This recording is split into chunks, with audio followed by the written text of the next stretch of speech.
is it just me tuning in to hear these three chatting about fantasy novels of the spicy variety? Not your average book club, if you know what I mean. Are you happy to see us? Or is that a dagger? It's Feast, Sheath, Shatter. It's Feast, Sheath, Shatter. I really need to listen to myself about why it took me, why it's so hard for me to absorb this book. Like, I like the characters. I like what's happening. I like the plot. I'm like, is it the narrator? Do I not like listening to this man's voice? Because you know how we've mentioned that we don't... Yeah. I love everybody, but I prefer to listen to female voices. Yeah. I'm not sure because I've read it and I've listened to it. And the first time I read it through, I honestly didn't know exactly what was happening. But I wasn't really invested in what was happening.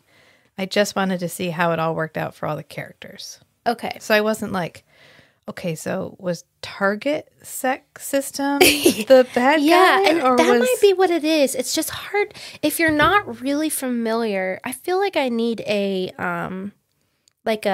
what's the right word for it? Like a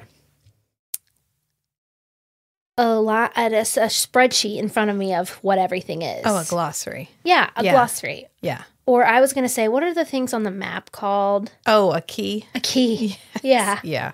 Something like that, so that when they say... A decoder ring. Yeah. Yes. So when they're like, target sec unit, target control system. Yeah. Target.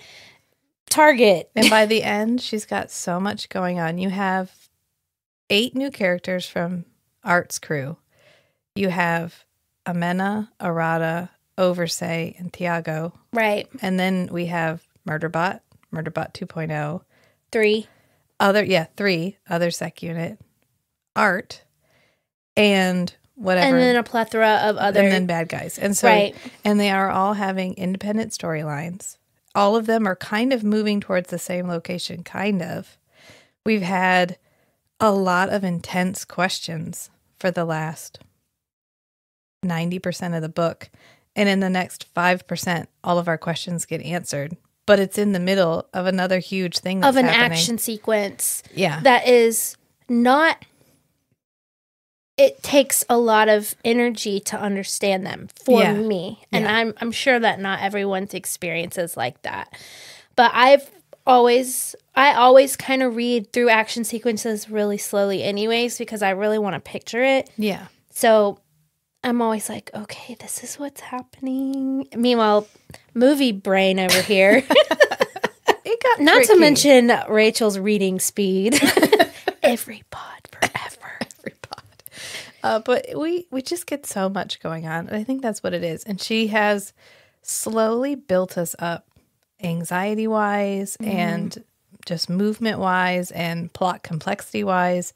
We were like the frog in the pot at the very beginning, and the water has slowly come to a boil, and this is the part where everything's boiling and shit's on fire, and you really can't figure out. So much has happened, and you don't know how you got here. And you really have to go back and read and be like, okay, I kind of know how this is supposed to end. So now I can be like, I can reverse engineer this plot line. Right. And I don't think it makes the book a bad book, because part of that, all the complexity making you feel anxious, is exactly what she wants. Right. She wants you to feel overwhelmed like Sec Unit is overwhelmed. Right. And yeah, she does a great job of that. I think my favorite thing about this book is the emotional development, of course. Yeah. And watching him do the have to hang out with a teenager, just him and her, and like taking, I think the chapter where we get the kind of like the flashback. Yeah. Yes. After we've started off with this intense action scene, the book basically opens with him swimming underwater. Yes. And he's like, literally curmudgeon in his typical curmudgeon, I'm having to save the day again. Because nobody listens to me. And now I'm shot and I'm in the water. And Tiago is very like, I'm going to save everybody. We can just talk through everything. And he's like, no, that's just not how it works. He's like, I told you these ones were bad ones. He's Yeah. like, well, we didn't know that. He's like, no, but I knew that. Yeah, and he's right. I did know that. And so he has to once again go into superhero mode and save the day, and then they hovercraft away. Yeah. So, yeah, watching him go through this, watching him grieve, watching him be upset, watching him and Art fight, watching them have a child together. I love the line that I think it's Rati has where he says, anyone who believes machine intelligences don't have emotion should be in this really uncomfortable room right now. Yeah. When Murderbot and Art are just yelling at each other. Right. Art is trying to communicate and Murderbot is like, no, fuck you. No, fuck you. And no. they're like counseling him. Yeah. And they're like, Murderbot, it's okay. Listen to what he has to say. He's like, I don't fucking care what he has to say. Yeah, he's so mad. Even after he comes back, because I mean, you know, he feels like betrayed a little bit. He's like, well, why? Yeah. That was one of the things I was kind of proud of. I was like, dude, he just came to pick you up because you're probably the only person. He needs you for something. He just doesn't like that it potentially endangered his client. people, And that yeah. Art is like, that was a risk I was willing to take. Right. And Murderbot's Because Art's like, an asshole. how about if I said that to you? And Art, yeah, he just doesn't answer questions like that. But that's probably one of my favorite sections of the novel is right after, so they hovercraft away, Right. they connect to the space station that's waiting for them, and they head to the wormhole. And after they come out of the wormhole in preservation space, they get attacked. And Murderbot and Amena end up on Art, but it's Art's body because Art's not in it. And my favorite section is this little chunk where it's just Murderbot and Amena. And Murderbot is trying his hardest to just keep her safe while absolutely devastated that Art is gone. And she can tell. Yeah. And he thinks that no one can. People are starting to read him, and they can see. And she's like, "What's wrong?" He's and like, "No, I'm holding this together perfectly. I am just Yeah. fine." And meanwhile, she's like, "Are you okay? I know you don't eat, but like, can I get you something? Do you need a nap? Do you need something?" Yep. Yeah. Right after he asks the target what happened to the bot pilot, and the one target says, "Oh, we deleted him," and then he grabs their weapon And kills them. Yes. Uses their like a hole in their abdomen to slam them on and he's like, well, that was satisfying. I think I'll do it again. Yep. And he's like, the good thing about having all this complexity in my brain is I can have a complete emotional breakdown while still performing my duties. And then later he says, you know, that thing where humans can lie to themselves and they know they're lying to themselves, but they don't want to admit they're lying to themselves. Well, sec units can do that too. Yep. Yep. Yeah, and I really like Amina and his relationship. I think, I'm not going to lie, the Coachella chapter is probably one of my favorites. They're at this, like, festival in, you know, preservation is this very, like, open, free-loving space and world, and they have this basically like a Coachella where there's tons of film and music and dancing. Like and a cultural festival. Right. And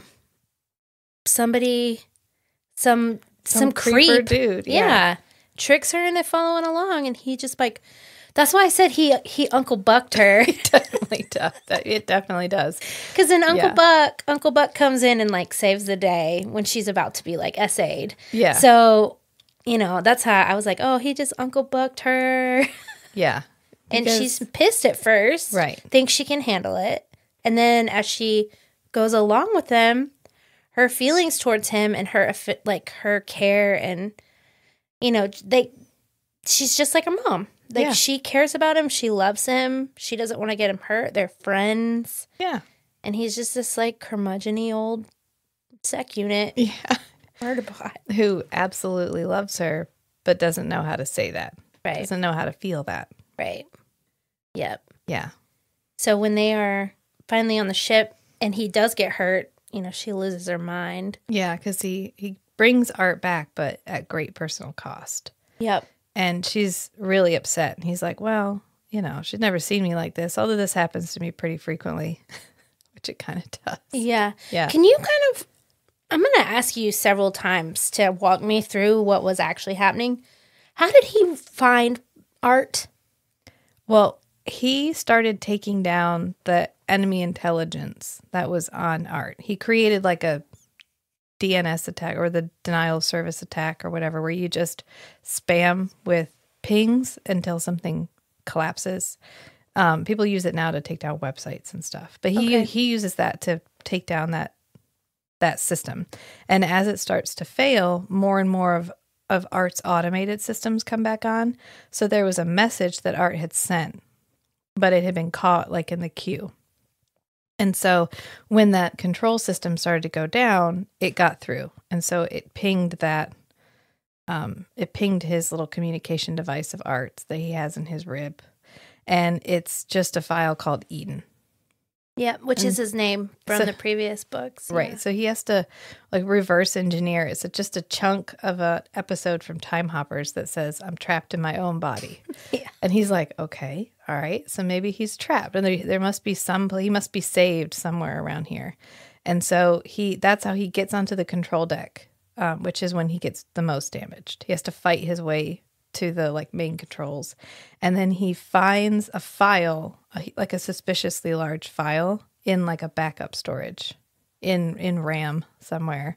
And when he opens it, it has a password. And the password is his name, but he doesn't have like a name to Art. They communicate in machine language.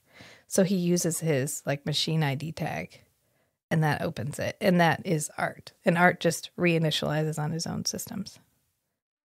Yeah, Art's super smart. Yeah. Yep.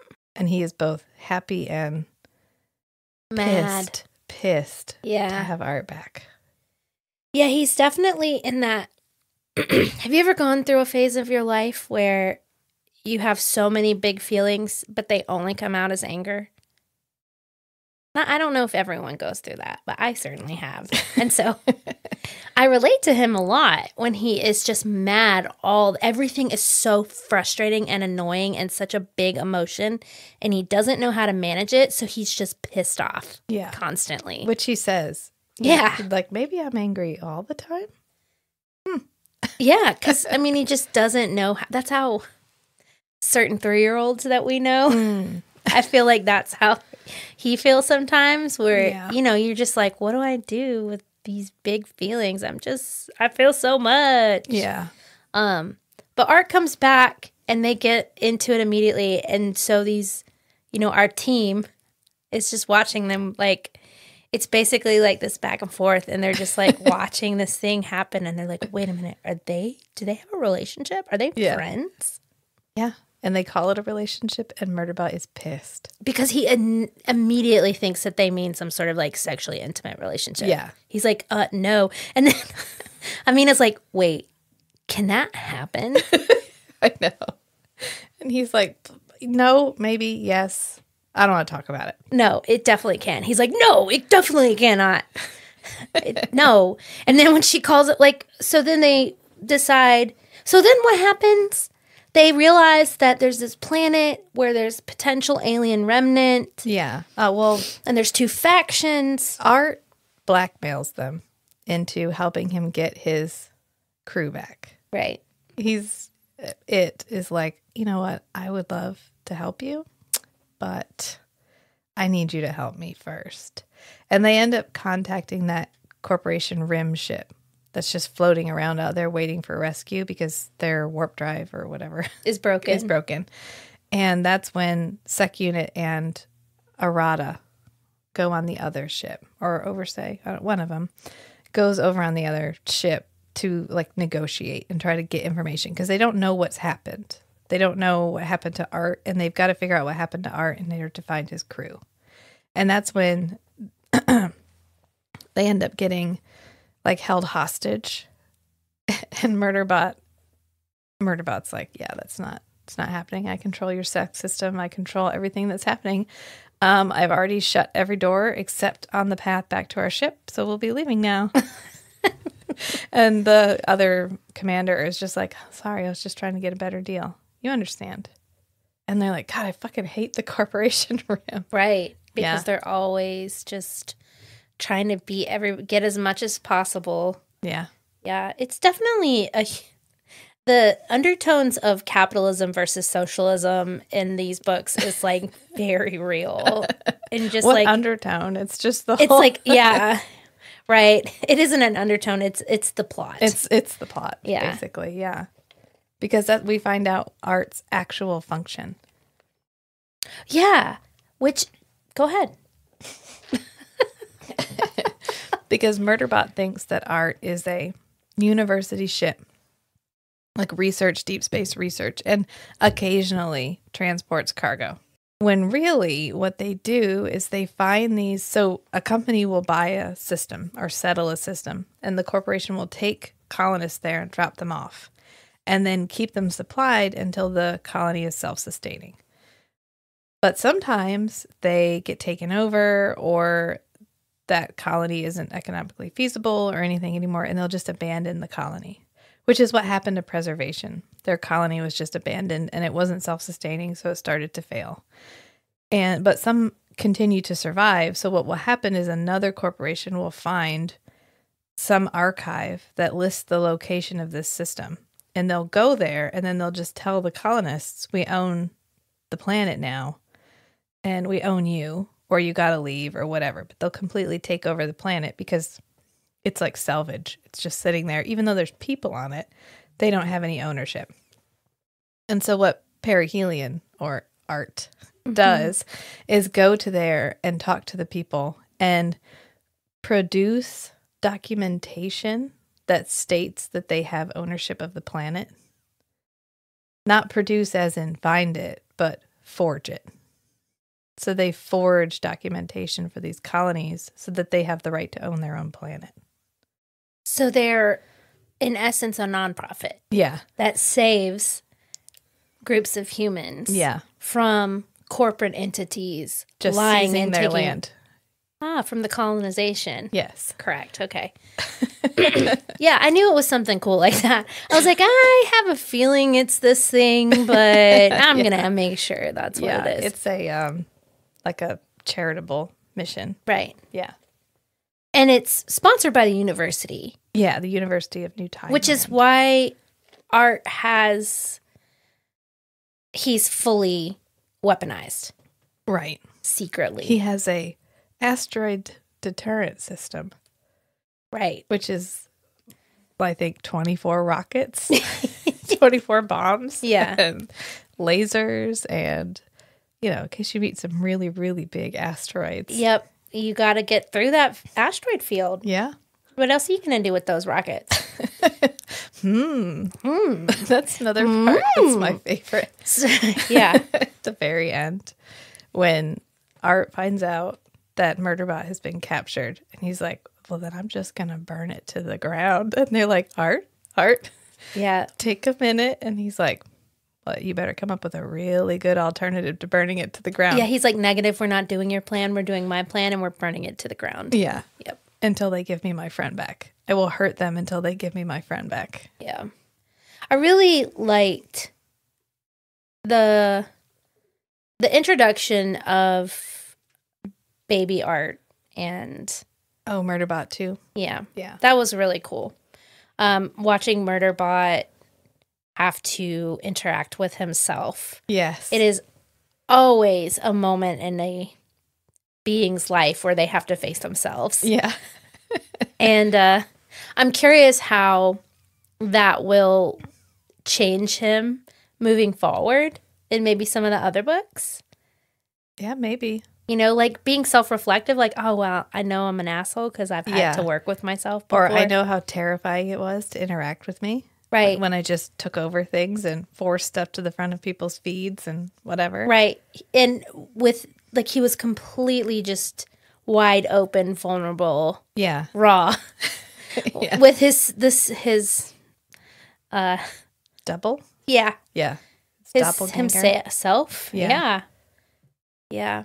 That was a really fascinating way for that to have happened. And, I thought it was really cool. I know that you're not watching, I'm not going to even ask. I know you're not watching The Last of Us on HBO. No. But it is like probably the top show that's out right now. We're only 3 episodes in. I personally believe that episode 3 of that show has moved up to like top 3 episodes of TV for me. Mm-hmm. It's incredible. I've heard good things. The third episode, like, standalone, you could watch it by itself, and I've never felt so, I mean, it's just perfect. It's a perfect story, perfectly acted, incredibly, like, heartfelt, like, wrenching, like, you had to, like, stop and ugly cry yourself to sleep. That's how good this episode was. But that show is about a fungus that takes over. Yeah, cordyceps. Yeah, cordyceps.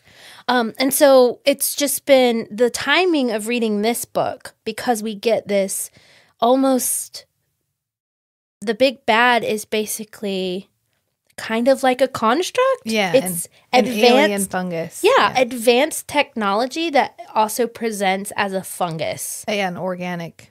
Right. It's like if you took Avatar, the tree, and the way that thing moves through the world. Yeah. But with technology and can go into a computer. Yeah.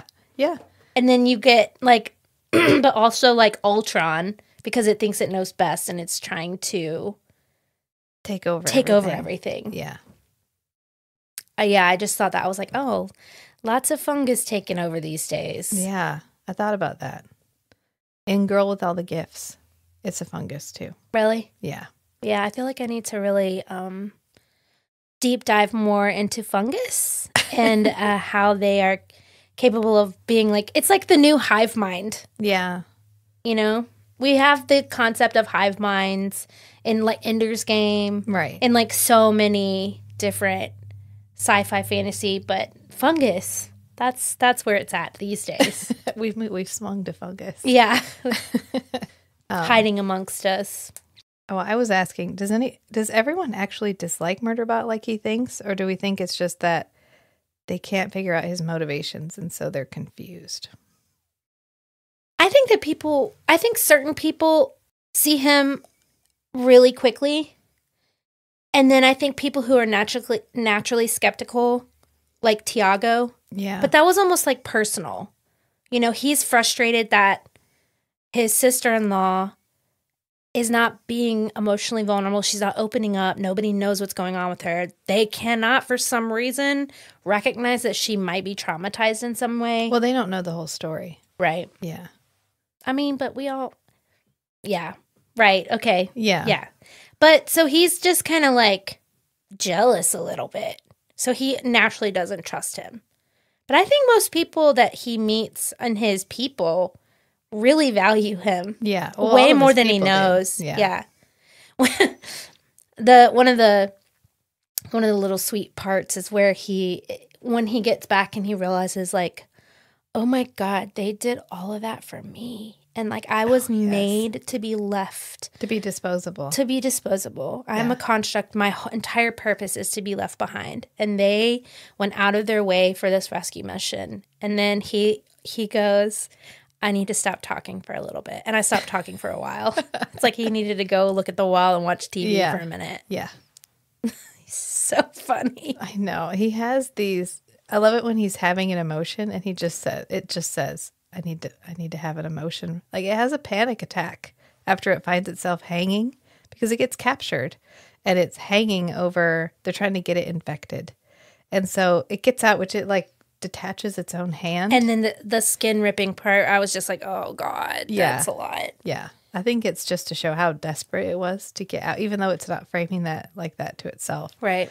And then Murderbot puts his own hand back on, frees itself. And then it's like, I need a minute. It literally sits down, like turns around, slides down the wall and sits there for a minute because it's like this is every single worst fear that I have ever had. And it's all happening all at once. And I just need a minute. And it just sits there for a minute. Like, I gotta pull myself together, but I just gotta feel it. I gotta feel it for a minute. And it has like a panic attack because it hates planets. It's stuck on a planet. It's all alone. It's been left behind. It can't save itself. There's nothing it can do. It's like all of its trauma all at once. Yep. Yeah. Yeah. And that was intense. That's when it meets Murderbot 2.0. Yeah. And it's like, what are you doing? And Murderbot's like, I don't feel so good. It's like, do you need diagnostics? And it just starts running diagnostics. And it's like, I can't handle me right now. Yeah. Yeah. I know. But isn't that real life? Yeah. in your worst moment, you're like, just get out of my head. Oh, that scene at the very end where we have Murderbot and its body is failing and it's still trying to fight. And then Murderbot 2.0 is trying to help him. And then it's talking to the actual control system, the non-infected control system, which has been trying to send a distress signal and it can't. And so it starts sending the distress signal to Murderbot because it realizes that somebody is listening. And so it's just calling for help. So Murderbot gets there and it actually talks to the control system. And the control system is like, are you here to help? And Murderbot's like, yeah, I'm here to help. And it's like, okay, are all my people dead? And Murderbot has to tell it, well, some are, but no, not all of them. And then Murderbot actually asks permission to turn off the main control system. And it's like, will this save my people? And Murderbot says, yeah. And it's like, okay, then yeah, you can do it. Yeah. And so everyone in this room are all fighting for their people, their clients, whatever. Right. And that's when Murderbot 2.0 sacrifices itself. And it's just, it's three machine intelligences having a conversation. And it's such an emotionally charged moment because they're all preparing to sacrifice themselves. Right. To save their everybody. people. Yeah. Well, and and there's something about the big bad who is also what I think that's the part I missed. Like, what's the big bad's purpose? Like, what is it trying to do? It's trying to get off the planet so it can infect more things. Okay. So it needs a ship. Okay. And so it tried to take the Barish Estranza ships, but one I think wasn't wormhole capable, and the other one they destroyed the wormhole ship. Oh no, one isn't wormhole capable, and then the other one it has wormhole capability, but they improperly installed the wormhole add-on, Right. alien tech add-on, and so it's not working. They broke it, and so that's why they needed Art, because Art is wormhole capable. Right. Well, and you get these three, all of our units are so benevolent and just so motivated. It's wild that these constructs were created by like corporate systems, but they end up being on their own really like morally kind. I mean, what's a smart person way of saying that? Like, they are just really good. Yeah, they're genuinely good. They're genuinely good, and they've taken their purpose, which has been programmed into them, to like it flows through them, and they just come out kind of like curmudgeon-y Jedis. Yeah, at least Murderbot did. Yeah, but the fungus among us, the fungus constructy kind of hybrid thing is bad and not kind and not good and like evil. Well, not evil. I hate to use evil, but like malicious. Malicious. But also self-serving. And it isn't about, it's about itself expanding throughout the replicating. Universe. Yeah. Versus the way the rest of our pals are doing it. So I love that each time we meet somebody and we watch Sec 3, come be like, oh my God, what do I want to do? I know what I want to do. I love how lost it is. Yeah. And he's like, I know what I want to do. I want to help. Yeah. And it's just so sweet and endearing. Yeah. I just like love these machines. Yeah. People machines. Yeah. Really fast. And yeah, that's, at the end of the day, I'm just like, they're so cute. It's like Mickey. I know. Which we talk about Mickey in this. Yeah. Yeah, because Murderbot doesn't want Murderbot 2.0 to sacrifice itself for it. Yeah. Because it remembers when Mickey did that. And Murderbot's like, well, no, this is different. I'm doing this so we'll all win. Right. Yeah. Yeah. This is what you created me for. And they did. Yeah. Yeah. Which is probably good because I can't imagine what Sec Unit Unbodied, what kind of mischief it would eventually get into. Like a learning killware. Oh, right. Like that. Yeah. I mean, And I think, I mean, you can you can philosophize a long time about all of that. Like, it was created to be destroyed. Yeah. It was created to destroy and then to be destroyed. Yeah, or be left behind. Yeah. But in a very heroic way. Yeah. And it allows Murderbot to save the day. Yeah. But also destroy a little piece of himself. Yeah. I don't know. It's hard when you think about it as the baby. Yeah, especially at the end when he's actually breaking the physical computer. And it's like they're sleeping. They can't feel anything right now because it's killing both the control system and Murderbot 2.0 and the bad guy. Yeah. But all of them at the same time. Yep. And it's like, it's okay. They're sleeping. They're just sleeping right now. Yep. It's sad. It's just such an interesting story. Such an interesting scenario to have to kill yourself. Yeah. And the bad guy and this other thing that was just trying to do its best too. But yeah.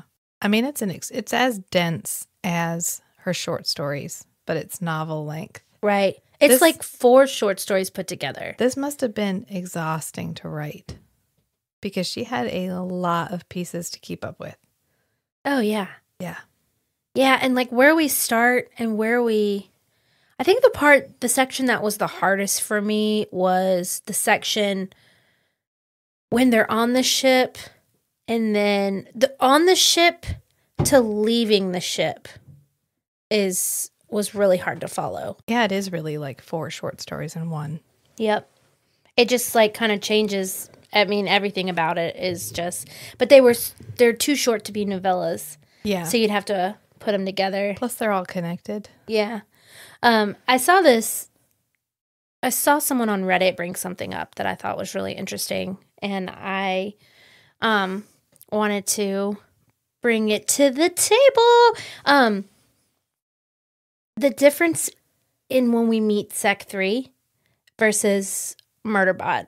Yeah. And how Murderbot has had a lot of clients. Like, we don't know how many, but a lot. And he's kind of traumatized. Yeah. He's had some really traumatic stuff happen. And he's always felt really alone. Yeah. And understanding how much of his, like, constant fear and needing to isolate and the anxiety that he feels is his personality from his trauma versus the programming of a sec unit. Yes. Because Sec 3 isn't like Murderbot. He doesn't, we get this one part where Sec 3 talks about how he had a good time with his other, he kind of thought his other Sec Unit 1 and 2 were his friends. And he doesn't seem to be, he hasn't gone through the same sort of situations. He doesn't have that same sort of, like he's like the kid that grew up with all the money. Right. And Sec Unit and Murderbot's the one that grew up like constantly in adversity. Yes. In adversity, right? Like constant challenging, constantly like, and how they, the differences in them. Right. Murderbot to me feels like someone neurodivergent who's forced to fill a very specific role over and over and over again, no matter how uncomfortable or difficult or traumatizing it feels. And so it's autistic. I mean, Murderbot, it can't look anybody in the eye. It has a really difficult time with controlling its emotions. And it's like if you took someone like that and then forced them into a situation where they were continuously uncomfortable and where they never felt like they were okay being there. Like they always wanted to escape wherever they were. And then they finally have the opportunity to do whatever they want. And they never want anyone to make them feel uncomfortable ever again. Mm-hmm. Or to force them into doing something that they didn't feel comfortable doing ever again. Like, that's why he's so mad. That to me, that's why it feels like he's so mad at Art, is because Art was someone he trusted to just let him be him and to take time when he needed. Art held his hand whenever he needed it the last time they were together. Art made him feel really safe and allowed him. And I think that's one of the things he's not used to Yeah. is people making space for him to be himself. Right. And liking who he is. Yeah. And, and yeah, that's why he's so mad at him. Because he took that feeling of safety and he used what he knew about Sec Unit to force Sec Unit into doing something. Right. Where Ark may have gotten the same result by just communicating. Yeah. Hey man, hey, Evan, wait, Eden. Hey, Eden, I need your help. I really need your help. My crew has been kidnapped. I don't know what else to do. Please come help me. Yeah. And he may have gotten the same result, but I guess he was stuck away in the totally incapacitated. It was essentially a Hail Mary. It was like, Right. I know one person in the entire universe that I trust to save me and to save my crew. And Art's not wrong, and he does. He does. And Art effectively has enough time to point the weapon, and then that's it. He has to rely on Murderbot doing absolutely everything else. Yep. Do we get a more of an explanation in this why Art is so large? I think because of his function. Okay. Because he has to stand against effectively any corporate rim entity at any given time. Right. And that way it can act as its own pilot. It can act Do all autonomous. It can go and spy places. It can be like, oh, I'm just a bot pilot. I'm sorry. I didn't mean to wander over here into your restricted zone. It's fine. There's no crew. There's nobody to remember anything. Mm-hmm. Sure, I'll pretend delete that stuff out of my information. It's fine. So he's a perfect spy. But it is a perfect spy because it can go anywhere and can just be like, I'm ship. I don't know what's happening. Mm-hmm. Yeah. Which is good because it can hide stuff from other people they want to hide stuff from, but also it's very good at hiding stuff from its crew and everyone else. Right. Although I love the moment when it gives Murderbot control of its cameras because Murderbot has realized it had cameras and it never told Murderbot, and Murderbot is so mad because that would have been really helpful. Right. And then it gives him access to the cameras and it's like, stop being nice to me. Stop it. I don't want, not too late, too little, too late, Art. Yeah. Yeah. Petty. Yeah. Yeah. But even to your original point, even Murderbot says, maybe I'm unusual for a Murderbot. Yeah. For a Sec Unit. Because this Sec Unit appeared to like its colleagues. And I never liked other Sec Units. Maybe that's me. Maybe I just assumed every Sec Unit was like me when maybe they're not, which they would all be individual, right? Because they're all organic and based off different. They say that they're not like clones. This isn't like the Star Wars universe where they're all the exact same. They are different DNA, different genetic copies. Yeah. So they do have some sort of individuality. Plus, they were all born at different times and places. So, like, astrologically, they would all be really different. You're welcome. But one of the funniest parts is where, I think this is the very end where they're talking about, we're at the, like, kind of like the denouement. We're back on the ship. And they're all talking. And Perry, which we haven't said, Art's name is Perihelion. And they call him Perry. And one of the ways that Murderbot, the part where Murderbot proves that he knows him by being like, I call him Art because he's an asshole research transport. And they're like, oh yeah, he really does know Perry.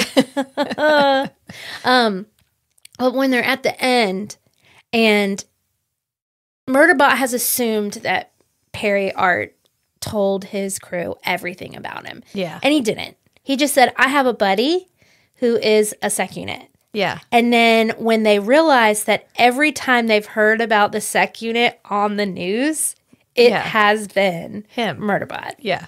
And it is a famous Sec Unit. Yeah. And what he's able to accomplish and how he's able to bebop around the universe and come out on top every time. Yeah. I mean, he's a very masterful creature. Potentially terrifying. Yeah. Good that he's a good guy. Yes. Yeah. Very good. And I can't. Good bot. Good bot. Good bot. He is a good bot. But yeah, that part, I was chuckling at home thinking of when they were going through that. Yeah, the little interpersonal, she's very good at being good at the action sequences. They always feel really good. They always feel really well paced. The downtime's good, though. Yeah, and then the downtime's good, too. It's funny. Yeah. And it feels like a payoff. Yeah. When they have these small moments. Yeah. And they're funny little interactions and like the sarcasm, the dryness. When Rati feels a lot like the way I am, where he's just overly aware of the elephants in the room. Yeah. And he just is like, I'm going to talk about it now. Can't not talk about it. Right. Yeah. I'm like that sometimes. I just don't know when, like, I shouldn't talk about something. And, yeah, those moments where he's like, are you guys in a relationship? Yeah. Yeah. Yeah. He's always trying to get down into the emotional realm. And you almost look forward to it because you know when he's finally done getting beaten up and everything is solved, you're going to get this nice long, we're just going to talk to each other while we all heal. Right. And it's going to be good. Like at the very end, we go through everything, which it gets so complicated and so a lot happens. And then finally, they've waited 20 cycles and Dr. Mensah comes out of the wormhole. And Art cleans up. Yeah, Art is nervous to meet her. Yeah. Which is so cute. So cute. And Murderbot just picks up the comm and is like, is Mensah there? And they put her on. And Murderbot's like, hi. Well, first he gives her the code breakdown. Oh, yeah. He's like, Bravo, Alpha, blah, blah, blah, whatever he says. And then Amina's like, do you have a code with my mom? Yeah. And he's like, yeah, I just told her to stand down. Everything's fine and everyone's alive. Yep. Now I have to change it. Yeah. And Art's like sweeping up, cleaning up, making sure that, because he's heard of Mensah. Yeah. And he's very excited. It is very excited to meet her. Yeah. And he's just like very subtle. Welcome aboard. Yeah. It's so cute. It is. And it's really sweet. They have that really awkward conversation where Mensah's just trying to let Murderbot get out whatever Murderbot needs to get out. And Murderbot's asking her questions and then like, I shouldn't have asked that. That was stupid. And then she answers it like it's no problem. Yeah, because it asks, did you get the trauma treatment? And she's like, well, I went to one, but then you and my daughter both and my brother-in-law all got kidnapped. So I kind of had to come and find you. And he's like, oh, yeah, that happened. Yeah. And she's like, see the aforementioned kidnapping crisis that has interrupted all these things you're asking me about.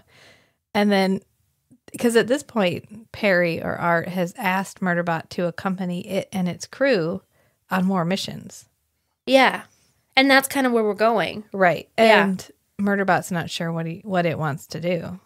And it also needs the validation that Mensah's going to be okay a little bit. Like he recognizes that may be hard for her because, you know, when we're at Coachella, we get a glimpse of how her trauma is showing up. Yeah. And like her needing a lot more from him and like the hand holding thing. Like he walks over and she immediately grabs his hand because there's so much safety there. It's almost like they have a trauma bond. Yeah. Absolutely. From everything that they went through. And so he needs her to say, it would be okay if you go do this. Yeah, I'll be all right. And you can come visit whenever you want. No one's going to be mad or angry at you. And Mensah tells it, you know, I'm so sorry, like I've been leaning on you for emotional support, and that's not fair to you. And you don't have to do that. I'll be okay. And that's what it's looking for is like, okay, we can go our separate ways and we can still be okay. Yeah. I was trying to pull up our questions because you said trauma bond and that reminded me. And then at the end, he kind of is like, oh, I need some treatment too. Yeah. I might not be the only one traumatized.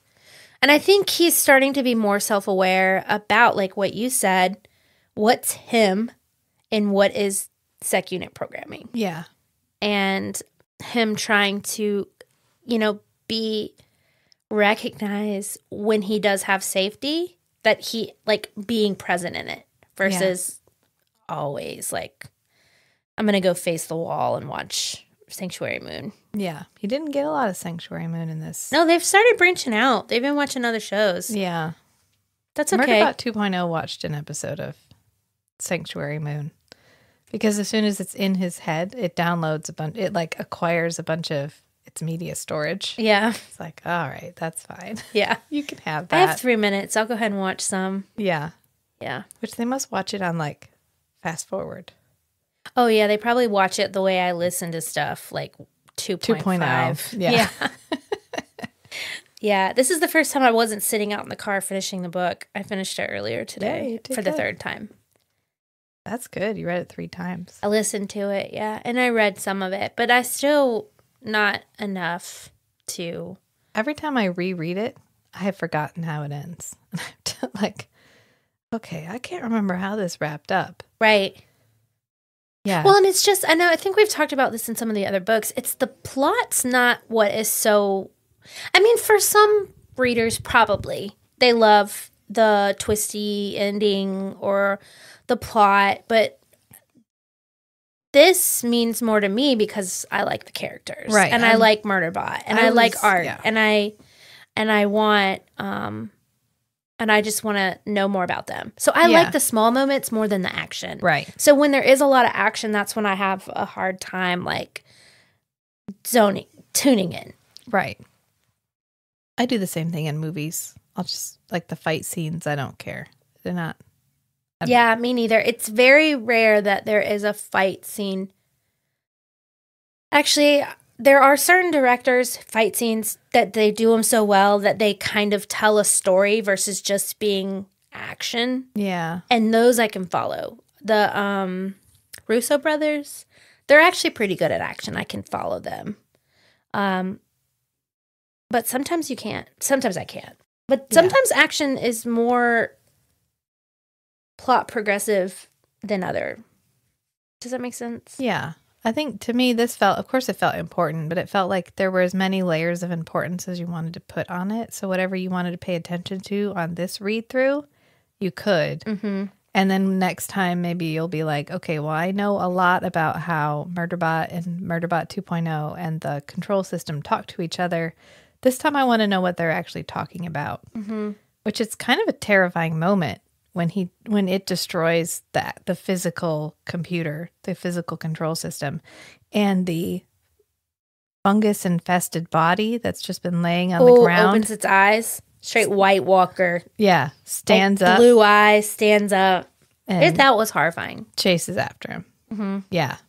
Which luckily Murderbot 3.0 is there and it picks him up and carries him. And Murderbot's like, yeah, this is really uncomfortable. No wonder everybody always protests so much. Mm-hmm. Yeah. Yeah. And I love every section from 3's point of view. Oh, me too. Because it's like, okay, all right, this is a protocol situation. They're going to follow protocol. I'm going to understand what's happening. Everything's going to be okay. And then the first thing out of their mouth. There is no protocol for this. There's no protocol for this. Right. I know. It was such a fresh voice. Yeah. And I'm really excited. The end, he's still with them, right? Yeah. So is he going to tag along in our next story? We're not sure it's not out. Oh, no, the next one is a flashback. Oh, okay. So we don't get a continuation. So we don't have nothing past this. No. Okay. Which she's got another one coming out this year. Mm-hmm. So once we're all caught up, when that one comes out, we'll have to read it. But yeah. Yeah. Because I'm sure it's going to be good. It looks the cover is out, but the book's not out. Okay. Well, that'll be cool. So is the next novella, is it prior to everything? It's kind of, it can fall anywhere. It's him getting settled on Preservation Station. Okay. Or Murderbot getting settled on Preservation Station because he doesn't want to go to the planet. So he kind of takes up residence on the station because that's where Mensa is most of the time anyway when she's doing her official duties. Right. And so it wants to act as security for her, but she already has security technically. And they're like, we don't need your help. And Murderbot's like, what's funny? Because I didn't ask if you needed it. I'm going to do it myself because I'm better at this than you are. And so it's them somebody gets murdered and it's a murder mystery. Oh, cool. I love a whodunit. Yeah, we already talked about the part where he Uncle Bucks her, but I love how we get views of them in kind of every single situation that you could hope to see them in. So we get Murderbot as just a day-to-day security.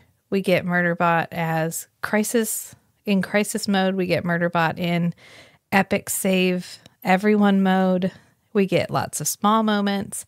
And we get this such a fun small moment with Amina, where Murderbot has identified this creep. And I love its list of threats. Its threat assessment is just every red flag. Right. He's 32. Or like 28. He's 12 years older than her. Yeah. And he's made himself out to be like 2 years older. Right. Which is... And Murderbot's like, that's not true. So that's a red flag. Right. It just lists everything. He keeps trying to get her to drink intoxicants. That he is also not doing. It was just like red flag central. Yeah. Creepy dude. Yeah. And so they go out to this guy's cabin.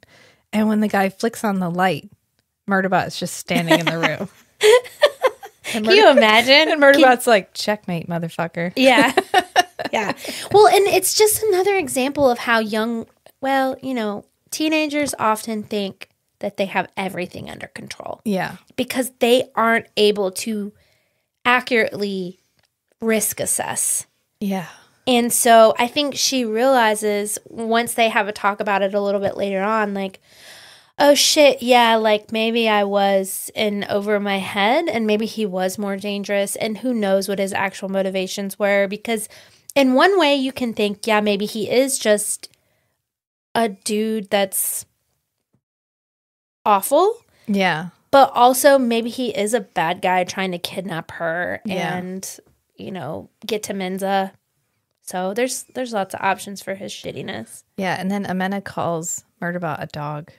It's like, oh, you came out from under the porch? And he's like, did you think I wouldn't get the domesticated animal reference? She's like, I didn't even know you could talk.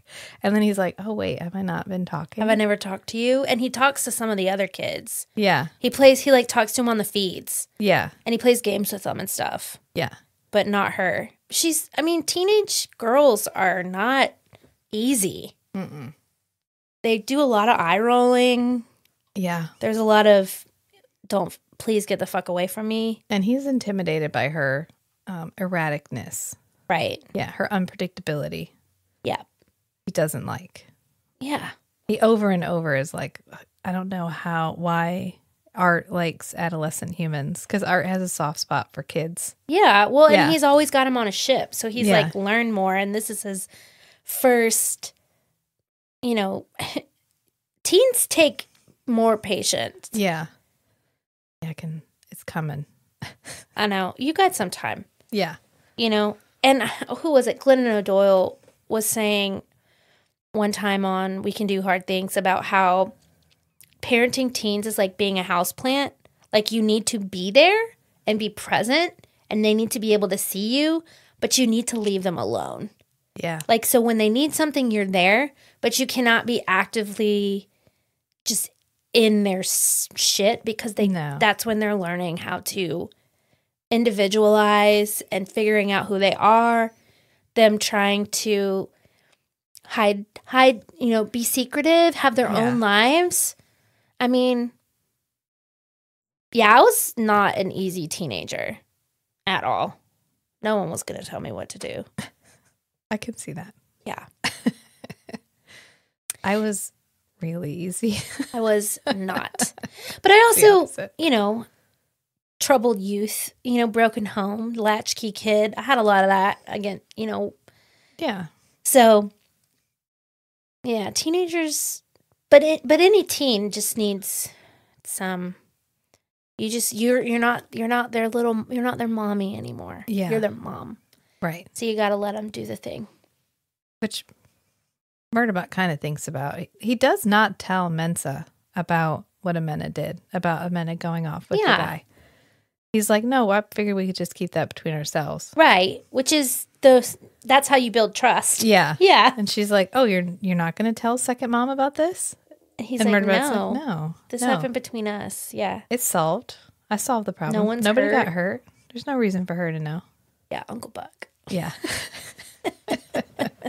That is such a long ago movie, but that's exactly what that reminded me of. Yeah. And I actually wrote a quote from that scene because I really like it. And it's at the end where Murderbot goes through the whole threat assessment. And then it's like, and I just had a bad feeling about the little shit. Yeah. It's like, no, that's one of my humans. I'm sorry. You don't get to be a dick to them. Right. Yeah.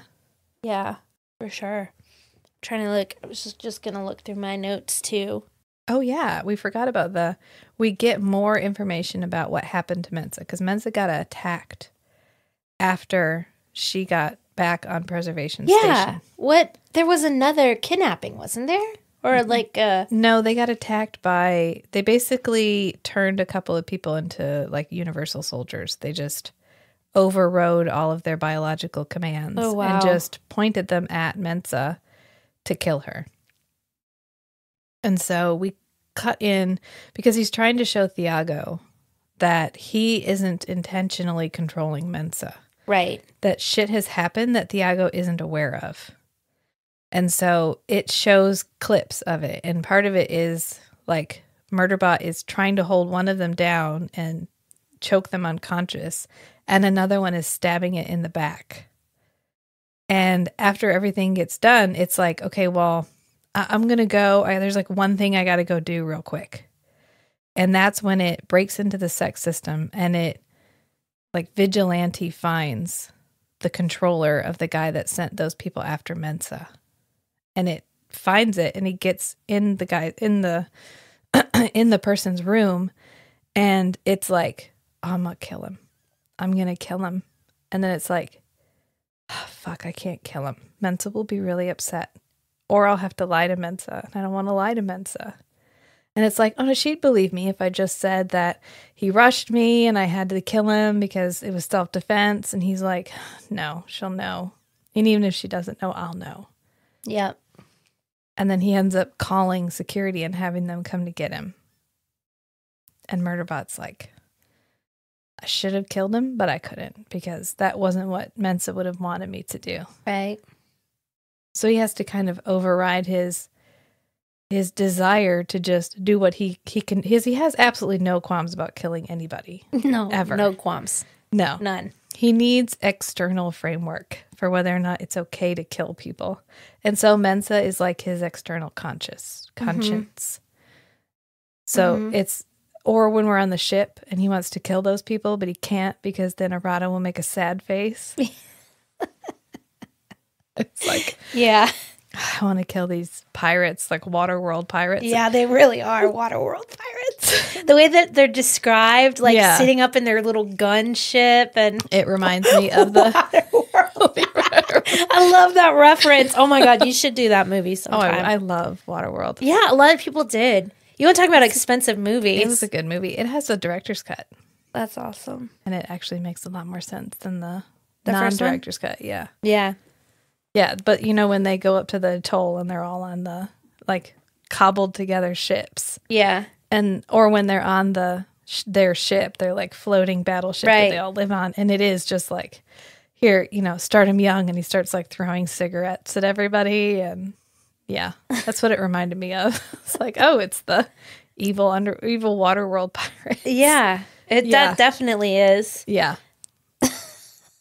And then Murderbot actually picks a section of media that has murderous rogue sec units in it and starts playing it on their feed. So that they understand what they're dealing with. Right. Yeah. He's so funny. Yeah. He's so funny. Doesn't somebody say in this book like how dry a sense of humor is? Oh no, maybe I read that on Reddit. I get confused. I also read an article. Actually, that's really irrelevant right now. I read a Martha Wells interview, but I don't know what to say from that right now. Okay. Is that the one where she said she had his voice first? I don't think so. I was like, I need to remember this. That's another thing. I don't remember stuff. like when I'm reading it, I'm trying to think of like how many times you really need to read something to really absorb it. So that, I mean, maybe sometimes, maybe it just depends on what it is. When I'm reading a text book, book, I will retain it better. Oh, I have to write it down to retain it. Well, because I'm forced to, I can't read it if I'm not paying attention. Yeah. But if I'm listening to it, I can be doing anything. Yeah. And then I'm like, oh, time has passed and I don't know what's going on. Yep. And then I have to rewind it. Yeah, and that might be. Yeah. Pod Labs looks so good. Sorry. That's okay. Just like, I Good. feel so good in here. Yeah, I feel so good in here. But this was a good book. So I think we recommend this book. Oh, definitely. I would recommend the entire series. I've told a couple people. Like it's a reread. You got to reread it. This is not a one-time through. This was wonderful. This isn't the series if you're like not a reader and you want to be a reader that you pick up. No. This is a book where, and I think you and Matt are dead on about, like, for him being a coder, being a computer person, this is a lot easier for him to follow. This is out of my comfort books. This is out of my comfort reads. I like to read fantasy. I like to read smut. And I've read a lot. I mean, I've read some sci-fi, but you know, this does feel a little bit like homework for me, but I really enjoy it at the end of the day and would recommend it. You know, I think this is a book that one of our mutual pals could read and really like. Yeah. You know? I think he is reading them. Is he? Yeah. Okay.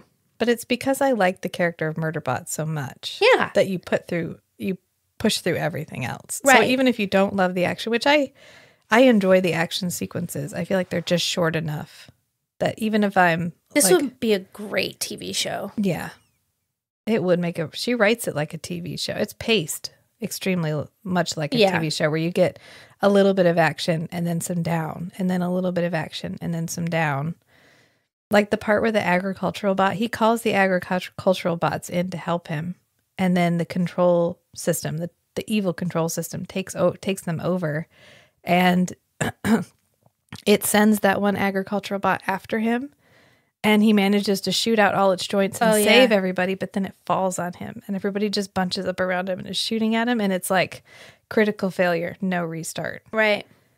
And you're like, oh no. It's so end episode. Yeah. Yeah. Go to commercial. She does such a brilliant job of establishing and maintaining and like keeping us in love with that character. Yes. And even when it's doing stuff that, like, arguably the whole scene where it's alone with Amena, it's being a complete asshole. It's not like more malicious asshole. It's not talking to her. It's not really giving her like the support she needs like it normally would. It's just like, I can't deal with you right now. I'm dealing with a lot emotionally, but I don't know how to tell you that. So I'm just going to act even grumpier than usual. And you still love it. In that you're like, I'm with you because I understand why you're being like that because your friend died. And you have no way of telling anybody because you have to explain that you're friends with a ship. Yeah, and you have to And not only that he's friends, that he has, like, that's what he's not used to. Like, that's the hard part. It's like, I have a connection and I have an attachment. That's what's so uncomfortable to him, attachments. Because he is so scared and he's so comfortable alone and isolated. Any kind of attachment makes him feel just...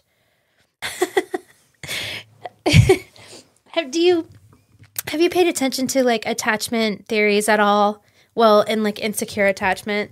Well, he's an avoidant attachment. And there's so much. A lot of people are so uncomfortable in attachments. And he's one of them. Yeah. And he can't. He just is like, it's so uncomfortable. He's like, no, that's not real. I don't have an attachment. What are you talking about? Yeah. It's like having an avoidant boyfriend. Or girlfriend. Or partner. Yeah. Or any kind of, he just cannot. He'd rather not have one. But he does. And they are so great together. I know. I love the part where it's trying to talk privately to Art about making Murderbot 2.0. Their baby. Yeah. And Art he says Art plays dirty because Art tells Amena so that Amena will come in and talk to him about it. And Murderbot's like, you told them I asked you? And Art's like, I'm not going to do this. Or oh yeah, the other part is when they go on the Barisha Strands of Transit and he's going as a sec unit. And Art is like, I'd rather you go as an augmented human. And Murderbot's like, no, this is better. Like, we're already telling so many lies. Like, we need to limit the number of lies we're telling. Why do you care anyways? It's fine. And Art's like, because it bothers you. It bothers you to pretend to be a sec unit. And sec unit's like, well, yeah, but that's my problem. And Art's like, well, but I feel like I don't want you to be upset. Like, they're just... He's like, but I understand and know your needs, and I just want to make sure you're being true to yourself. Yeah, I'm defending you right now. Yeah, I'm defending you when you can't defend you. Yeah. That's a real relationship. It is. Yeah. That's like platonic intimacy to or just intimacy, a relational intimacy to another level. Yeah. Like we all want someone that sees us the way we see us. Yeah. You know? And they do. Yeah. Who would burn a planet for us? Yeah. Yeah. That's some romantic ass shit. Yeah. But not necessarily, that's just that's deep. Yeah. Yeah. Your face. So touched. I am touched. I am. I'm just not making the expression. But no, you are. Yeah, it's a good... I love these stories. The first time I read it through, I really just wanted to know what was happening because there were so many mysteries and I just wanted a kind of a resolution. And I didn't quite understand what was happening, but I was so engaged in the characters, I absolutely did not care. Yeah. That's when you know that you're really into a story. And yeah, I was thinking about that. Yeah.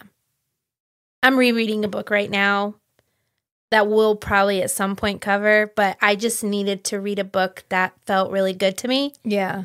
So the book we're doing next week, I read that, and that's going to be a new thing because I actually really didn't care for that book. Yes. I liked it enough to read it, but I did not like a lot about it. There were things about it that I was like, I'm not about this. Well, good. I'm excited. Yeah. And that doesn't happen to me very often. I'm very optimistic. But, oh my God, what were we talking about? Point me back in the direction I was saying. I was saying, books. Oh, I'm reading a book now that I like the character so much that I'm reading it. I'm listening to it slowly. Yeah. I'm not rushing through it. Enjoying it. I'm just enjoying the small moments. I'm just like, I don't need to read it in 2 days. I'm just going back through it and really like immersing. And it's very comfortable. It's very cozy. That's why I like to reread books.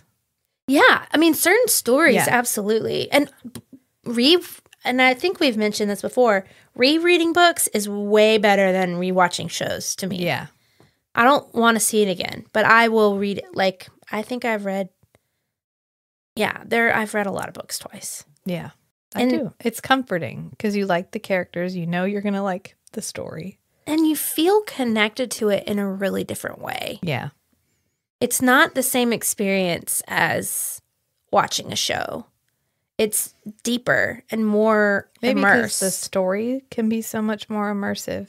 You only have so much. A visual media can only convey so much. Yeah. But we can see so much more in a book. Yeah. I mean, you couldn't get a character's thoughts in a movie without a bubble. That's what I like about comics so much, too.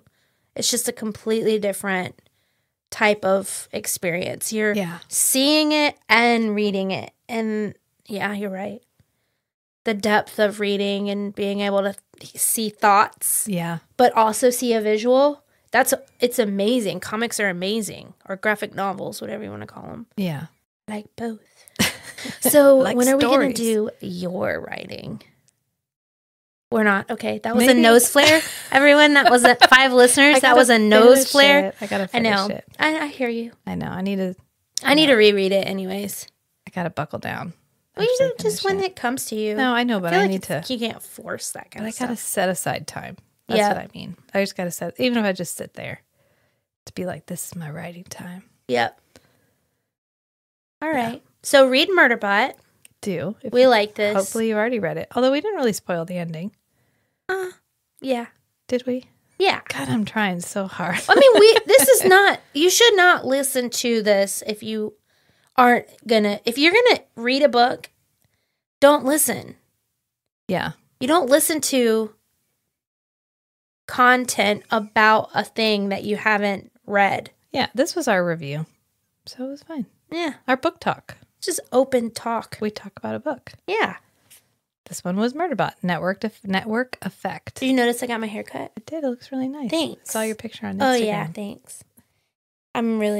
It's short now. Shorter. Medium length.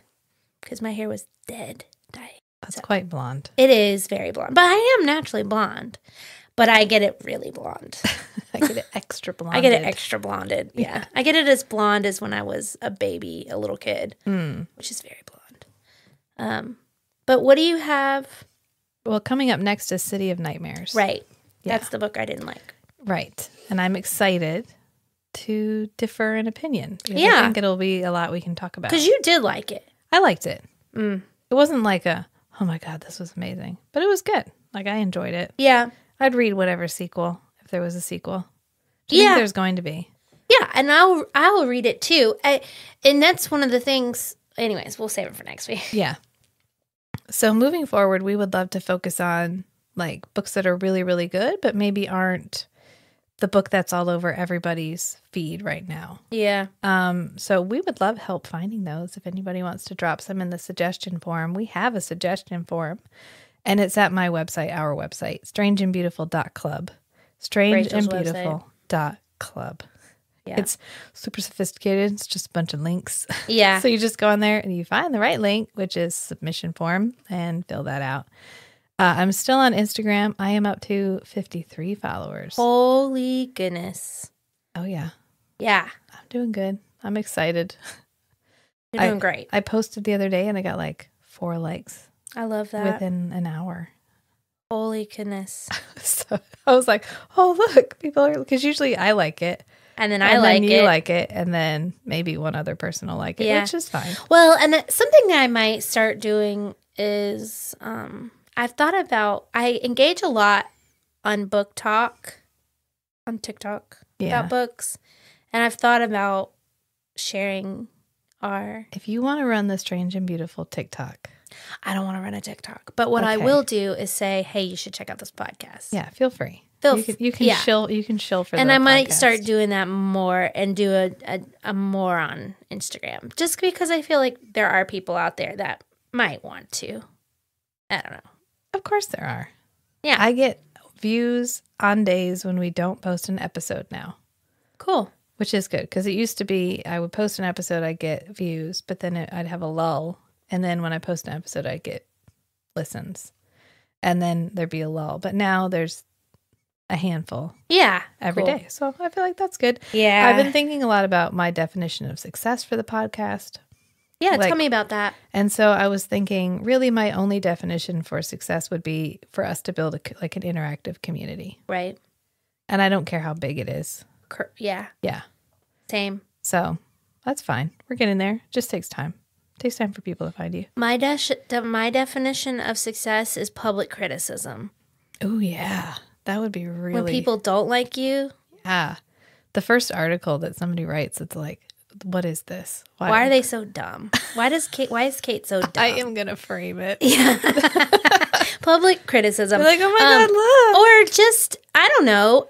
I just want, have immersive conversation to talk about this stuff. Because, no one, there's a lot of, and I hear you. What I hear you saying is that you want to do some of the lesser known stuff, but I still want to do the Sarah J. Maas books. I mean, yes. Because I'm obsessed with them. With a few notable exceptions. Okay, thank you. Their grandfather did. And thank you.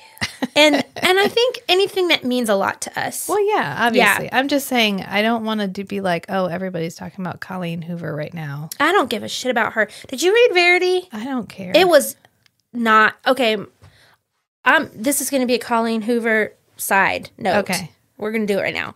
Verity is the book a lot of people really like, and I did not like it. It does have a twisty ending, but it left it, I don't even know how to describe it.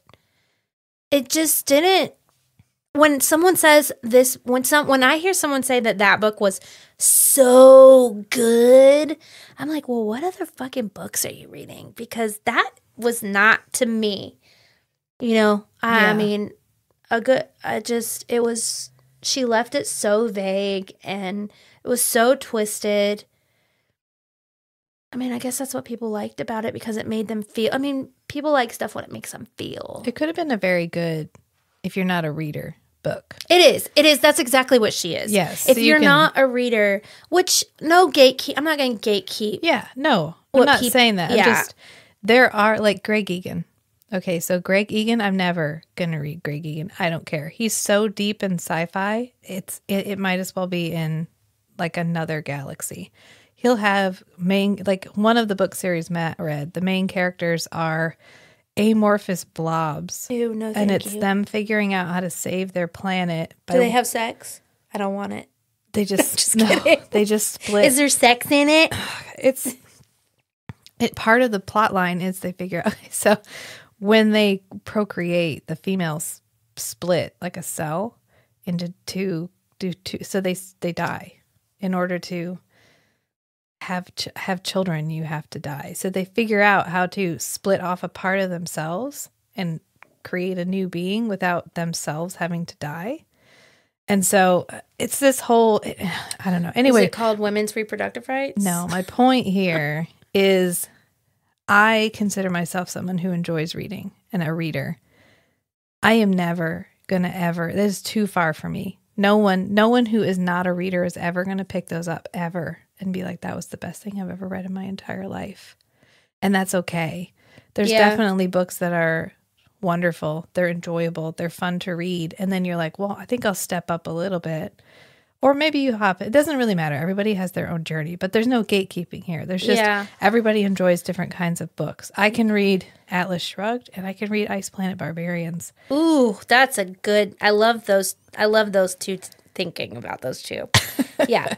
So, and both of them, I enjoy both of them for different reasons, and they're both books, and both of those people are authors, and there's nothing that makes one superior to the other. Right. They have a different place, but that was what the Colleen Hoover. I just don't enjoy. Honestly, I don't enjoy books like real life books. Yeah. It can't happen in real life. It has to be fantastical. For me. And I'm not sure. I think that comes from I need to dissociate way more and I think what happened in those books was so upsetting and the ending was really upsetting. And I was like, that ain't for me. But I totally get why it's a great beach book, a pool book, like a great, pick up another book. Yeah. But yeah, no, we're never going to, I would never want to do. Yeah. I'm just just doesn't interest me. I see books trend. And so I'm just thinking if a book is trending, Sarah J. Maas aside. Thank you. Just because a book is trending, I don't want to do it. You know what I mean? Yeah. That's what I'm getting at. Yeah. Having conversations about books that other people might not be having as many conversations about. Right. Because I want to review the books we enjoy or share with each other or other people share with us. Not necessarily the book that we think will get us views. Oh, yeah. I'm not worried about that. Yeah. I just want to talk about books that we like. Exactly. Yeah. There. That's it. We're going to talk about books that we like. Yeah. Which will probably all be books that we don't like. Yeah. Yeah. Or that one of us liked and the other one didn't like. Yeah. Yeah. Yeah. It is rare that, I just had a lot of problems with this next book that we're going to read. So it'll be interesting for me to be the person that's like, you know what I fucking didn't like? Because that's never who I am. That's exciting. I know, kind of. I don't know how to be antagonistic. Yeah. Or maybe I'm so good at it. I don't know. Not antagonistic, but just critical. So City of Nightmares, again, is what we'll be reviewing, and I'll post about it on the podcast, or I'll post about it on the Instagram, right, for the podcast, because I can't remember her author name right now. It's Rebecca something. Yeah, Rebecca. Did I listen to it? I think I listened to it. But we're in the pod lab, so I don't have reception. Did I I listen? Oh, yeah. Rebecca Schaefer. Yeah, Rebecca Schaefer. Yeah. Yeah. And you'll get to hear about Kate's feelings on it and my feelings on it. Yep. And you have a week to read it, so go. Yeah. Go read it. Yeah. Yeah. But we'll leave it for the pod. Okay. Sorry. Other pod. The next pod. So until next time, friends. Oh, you never said hey to their friends. That's okay. Why don't you say hey now and you could cut it? Bye, friends. Sorry. Bye. Bye.